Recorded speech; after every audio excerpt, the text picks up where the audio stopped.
शिक्षा भूमि संस्थान YouTube channel में मैं आपका तहे दिल से स्वागत करता हूँ।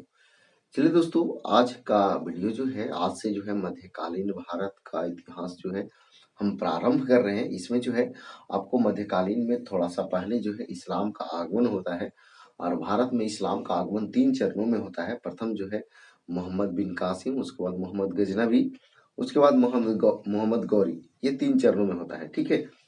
तो देखिएगा, ये अरबों का आक्रमण जो होता है इसका तात्कालिक कारण था अरब के जहाज जो है उसको सिंध में लूट लिया गया। इसीलिए जो है ये तात्कालिक कारण था और इसी के कारण जो है वो अरबवासी जो है भारत पर आक्रमण करते हैं मुस्लिम आक्रमणकारी के रूप में, ठीक है। चलिए तो ध्यान देंगे, इसमें जो है थोड़ा सा मोहम्मद गजनवी और मोहम्मद बिन कासिम से संबंधित प्रश्न है। एक वीडियो और हम देंगे जिसमें आपको मिलेगा सिर्फ मोहम्मद गौरी के बारे में, ठीक है। तो ध्यान देंगे, बहुत सारे प्रश्न इंपॉर्टेंट है जो आपके लिए महत्वपूर्ण है। इसमें कोशिश किया गया है मोहम्मद बिन कासिम और मोहम्मद गजनवी को पूरा निचोड़ करके बताने का, ठीक है। तो चलिए क्वेश्चन पे आते हैं। क्वेश्चन है, भारत पर प्रथम सफल आक्रमण करने वाला मुस्लिम आक्रमणकारी कौन था? तो यहाँ से आपको पता चल भी रहा होगा, है ना। हम बता भी चुके अभी कि प्रथम आक्रमणकारी जो था वो मोहम्मद बिन कासिम था, है ना। अब थोड़ा सा मोहम्मद बिन कासिम के बारे में थोड़ा सा जान लीजिए, ठीक है। ये आया था कब? तो 712 ईस्वी में, है ना। कहाँ आया था? सिंध पर। सिंध पर जो है उस समय किस वंश का शासक था, सॉरी किस राजा का शासन था? तो दाहिर था, है ना। सिंध में दाहिर का शासन था और उसी समय जो है 712 ईस्वी में ये मोहम्मद बिन कासिम आया था, ठीक है। अब देखिए, मोहम्मद बिन कासिम जो आया था इनका उद्देश्य था धन लूटना। इसका उद्देश्य क्या था? धन लूटना। इसको भारत में इस्लाम का संस्थापक कहते हैं, किसको? मोहम्मद बिन कासिम को, है ना।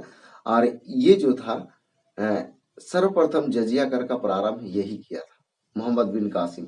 अब देखिए, पहला ऑप्शन मोहम्मद गजनवी। मोहम्मद गजनवी जो है ये इसका उद्देश्य जो है भी रहता है धन लूटना, जबकि ये जो है आता है 1000 या 1001 ईस्वी। ये दोनों डेट कभी कभी आगे पीछे देते रहता है, तो ध्यान रखेंगे 1000 या 1001 जो ऑप्शन में रहेगा उसको क्लियर कर देना है ना। और ये जो आया था वो राजा जयपाल के विरुद्ध आक्रमण किया था, ठीक है। इनका उद्देश्य था धन लूटना, है ना। इनके साथ में 3-4 गो विद्वान भी आए थे, जैसे अलबरूनी, बैहाकी, फरूखी, फिरदौसी, ये सब जो है आए थे, है ना। तो ये सब जो है उतवी, ये सभी जो है आए थे किनके साथ में? तो मोहम्मद गजनवी के साथ में। देखिए, ये कोई यामनी वंश रहता है कहाँ?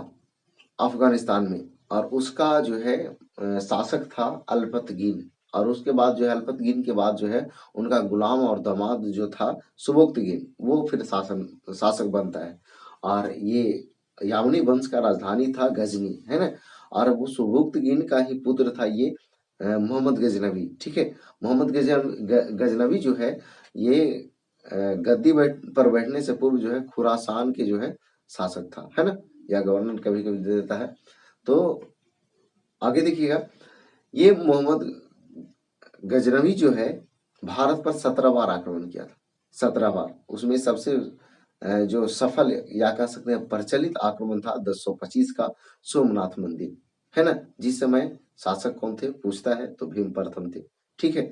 तो आगे देखिए, हो गया मोहम्मद गजनवी के बारे में। तो गौरी के बारे में जो है ज्यादा नहीं करेंगे क्योंकि अगला वीडियो जो है आपको गौरी से संबंधित होगा। तो मोहम्मद गौरी जो है इसको भारत में इस्लाम का वास्तविक संस्थापक कहते हैं। इनका मूल नाम जो है मुइजुद्दीन बिन साम, ठीक है। अब देखिए, वास्को डी गामा ये भी जो है आने वाला प्रथम पुर्तगाली था, है ना। तो ये वास्को डी गामा आया था कब? तो 1498 में, है ना। कालीकट पहुंचा था, है ना। वहां शासक कौन था? जमोरिन था। जबकि यहाँ जो है 712 ईस्वी में कौन है? तो दाहिर है ना। वहां कौन था? जमोरिन था। सिकंदर प्रथम यूनानी जो भारत आया तो वो सिकंदर था। कब आया था? 326 ईसा पूर्व में, है ना। तो ध्यान देंगे, ये सभी प्रश्न आपके लिए महत्वपूर्ण है। अगला क्वेश्चन, अगला क्वेश्चन है, भारत में इस्लाम का संस्थापक अभी तो बता चुके हैं किसको? तो मोहम्मद बिन कासिम को कहते हैं, है ना। मोहम्मद गजनवी के बारे में चर्चा कर चुके हैं। मोहम्मद गौरी के बारे में अगले दिन चर्चा करेंगे, है ना। अब देखिए कुतुबुद्दीन ऐबक, ऑप्शन में कुतुबुद्दीन ऐबक, तो ये जो है आपको पता है कि ये दिल्ली सल्तनत का प्रथम शासक था कुतुबुद्दीन ऐबक, जिन्होंने गुलाम वंश का स्थापना किया था 1206 में। ठीक है, तो कुतुबुद्दीन ऐबक यानी ऐबक का शाब्दिक अर्थ होता है चंद्रमा का स्वामी, है ना। ऐबक का शाब्दिक अर्थ होता है चंद्रमा का स्वामी। ठीक है, बाकी जो है इनका मृत्यु जो है घोड़ा से गिरकर चौगान खेलते समय हो गया था, है ना। बाबर, तो बाबर जो है वो मुगल वंश की स्थापना किए थे, है ना। मुगल वंश की स्थापना किए थे। ये लगभग जो है बहुत सारे युद्ध किए थे। हम जब मुगल वंश पढ़ेंगे तो वहां पे थोड़ा विशेष तौर पे हम लोग करेंगे, जैसे पानीपत का प्रथम युद्ध, खानवा का युद्ध, चंदेरी का युद्ध, घग्गर का युद्ध, ये सभी युद्ध किए थे कौन, तो बाबर, है ना। तो बताइएगा बाबर जो है ना इसका प्रथम युद्ध कौन था, वो कमेंट बॉक्स में बताना है। ठीक है, आगे देखिए अगला क्वेश्चन है, तो यहाँ आंसर हो गया ना, मोहम्मद बिन कासिम। आगे देखिए मोहम्मद गजनवी ने सोमनाथ मंदिर को कब लूटा, तो ये भी बता चुके हैं। कब, तो 1025 में, है ना। कभी कभी 1024 भी रहता है, लेकिन ध्यान दीजिएगा ये नहीं रहेगा तब वो रहेगा। ठीक है, अब देखिए 712 में, तो हम आप अभी बता चुके हैं कि 712 में जो है मोहम्मद बिन कासिम जो है भारत पर आक्रमण किया था। ठीक है, 1001 में, 1001 में या 1000 में, ठीक है, वो आक्रमण किया था कौन, तो मोहम्मद गजनवी। ठीक है, इसके बाद 1175 में, तो 1175 में सर्वप्रथम जो है मोहम्मद गौरी ने आक्रमण किया था, वो भी मुल्तान के विरुद्ध, है ना। मुल्तान जो पाकिस्तान में पड़ता है, अब मुल्तान का सुल्तान किसको कहते हैं, ये कमेंट बॉक्स में बताइए। अब देखिए 1027 में जो है ये मोहम्मद गजनवी का अंतिम आक्रमण होता है और वो जाटों के विरुद्ध होता है। होता क्या है कि जब सोमनाथ मंदिर को लूट करके ले जाते रहता है, यानी कि उस समय जो 20 लाख दिनार रुपया जो है ये लूटा था कौन, मोहम्मद गजनवी। सोचिए उस समय 20 लाख दिनार, तो जब ले करके जा रहा था तो जाटों ने आक्रमण किया इस पर, और आक्रमण करके कुछ धन जो है लूट लिया। तो उसी को सबक सिखाने के उद्देश्य से 1027 में अंतिम आक्रमण करता है, और क्वेश्चन पूछता है कि मोहम्मद गजनवी का अंतिम आक्रमण किसके विरुद्ध होता है, तो वो होता है जाटों के विरुद्ध। ठीक है, और कब, तो 1027 में। फिर जो है 1030 में जो है मोहम्मद गजनवी का मृत्यु हो जाता है।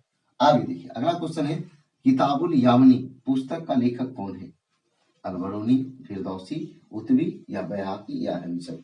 ठीक है, तो देखिए इसमें तीन चार लोग जो है उनका पुस्तक पूछता है, तो यहाँ आंसर हो जाएगा आपका उतबी। किताबुल यामिनी का लेखक उतबी।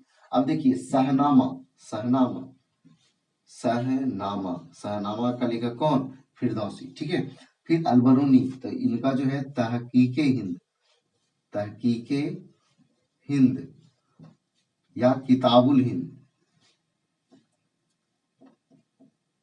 किताबुल, किताबुल हिंद। ठीक है, किताबुल हिंद, बात समझ रहे होंगे। अलबरूनी का पुस्तक किताबुल हिंद या तहकीके हिंद, और फिरदौसी का पुस्तक जो है सहनामा, है ना, सहनामा। और उतबी का जो है हो ये गया किताबुल यामिनी। अब देखिए अलबरूनी ये प्रथम मुसलमान था जिन्होंने पुराणों का मतलब विद्या ग्रहण किया था या फिर उसको पढ़ा था, है ना। तो ये क्वेश्चन पूछता है कि पहला मुसलमान कौन था जिन्होंने पुराणों को पढ़ा था, और पुराण का लेखक कौन, पुराण का लेखक लोमहर्ष और उनका पुत्र उग्र सर्वा, है ना। चलिए यहाँ पे जो है हेमचंद के बारे में, इन्होंने परशिष्ट पर्वन नामक पुस्तक लिखा था, जिसमें जो है यानी कि ये हेमचंद ये वर्णन किए थे, ये रहते थे किनके दरबार में, तो कुमार पाल के दरबार में। ध्यान दीजिए एक बात बोलते हैं, जब सोमनाथ मंदिर को लूटा था तो इसको पुनर्निर्माण जो है कौन करवाया था, तो कुमार पाल करवाया था, है ना। कुमार पाल जो है सोमनाथ मंदिर को पुनर्निर्माण करवाया था जब मोहम्मद गजनवी के लूटने के बाद, और उन्हीं के दरबार में जो है कुमार पाल के दरबार में ये हेमचंद रहते थे। इनका पुस्तक का नाम परिशिष्ट पर्वन, है ना। तो परिशिष्ट पर्वन का लेखक कौन, तो हेमचंद। अब देखिए जजिया कर का प्रारंभ किसने किया, तो हम तो पहले ही बता चुके थे कि जजिया कर का प्रारंभ जो है मोहम्मद बिन कासिम ने किया था, है ना। मोहम्मद गजनवी, गौरी हो ये गया, बख्तियार खिलजी। अब देखिए आपको पता होगा कि ये बख्तियार खिलजी जो है नालंदा विश्वविद्यालय में जो है ये आग लगवाया था, है ना, आग लगवाया था। और हम अभी आपको बताएं कि कुमार पाल जो है ये पुनर्निर्माण करवाया था किसको, सोमनाथ मंदिर को। ठीक है, जब ये गजनबी जब लूट करके जो है गया था, उसके बाद कुमारपाल इन्हीं के दरबार में रहते थे हेमचंद। ठीक है, तो देखिएगा ये जो है भारत पर 17 बार आक्रमण किया था मोहम्मद गजनबी। और ये पूछता है कि भारत पर 17 बार आक्रमण किसने किया था, तो मोहम्मद गजनबी ने किया था। देखिए दोस्तों, ये हमारा प्रयास रहा कि मोहम्मद बिन कासिम और मोहम्मद गजनबी के बारे में हम संपूर्ण चर्चा आपको दे दें, और वो सब प्रश्न जो आपको एग्जाम में पूछता है वो सब हम आपको बता दें। ठीक है, तो अगले वीडियो जो है मिलेगा आपको मोहम्मद गौरी के बारे में। तो चलिए, वीडियो पसंद आया तो वीडियो को लाइक कीजिए, दोस्तों का शेयर कीजिए। तो आज फिर इतना ही। जय हिंद, जय भारत, वंदे मातरम।